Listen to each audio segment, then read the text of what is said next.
تلاوت کلام الرحمن کی آیات بینات کو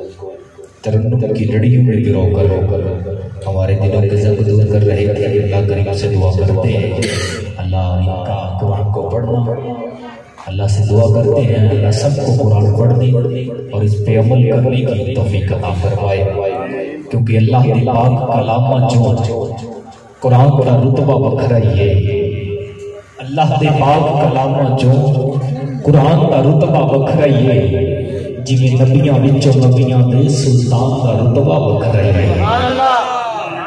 نبی اور بھی آیا، حضرت عیسیٰ کو بھی اللہ نے مبعوث فرمایا ہے، حضرت ابراہیم کو بھی بنایا، حضرت موسیٰ کو بھی بنایا، لیکن تیرے اور میرے نجبال آقا اس تمام نبیوں کے ان تمام نبیوں کے سردار ٹھہرے۔ کتابیں اور بھی آئی لیکن قرآن مجید ایسی کتاب ہے جو تمام کتابوں کی سردار ٹھہری، اور امتیں اور بھی آئی لیکن آپ کو فخر کرنا چاہیے، ناز کرنا چاہیے کہ آپ وہ امت ہو جو تمام امتوں کی سردار ٹھہری۔ پھر کیوں نہ کہوں کہ اللہ کے پاک کلام جو قرآن کا رتبہ بکھرا ہے، وہ جویں نبیاں وچوں نبیاں میں سلطان کا رتبہ بکھرا ہے، کیونکہ سلاطین آدم اپنی جگہ ہے تو عالم کا سلطان اپنی جگہ ہے، بڑے بدلتی رہی آسمانی کتابیں پر میرے آقا کا قرآن اپنی جگہ ہے،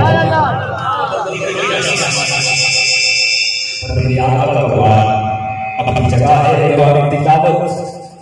سٹیج کی زینت بنی، آلے نبی اور آلے سرزادہ کی سجدے مبارک بنی، جس چیز کی شاہد قادری سے دادا برکاتہ ملالی آپ کے ساتھ تھی، جو سید کا حسن بنی، ان کے نام میں نہیں جانتا لیکن ظاہر کا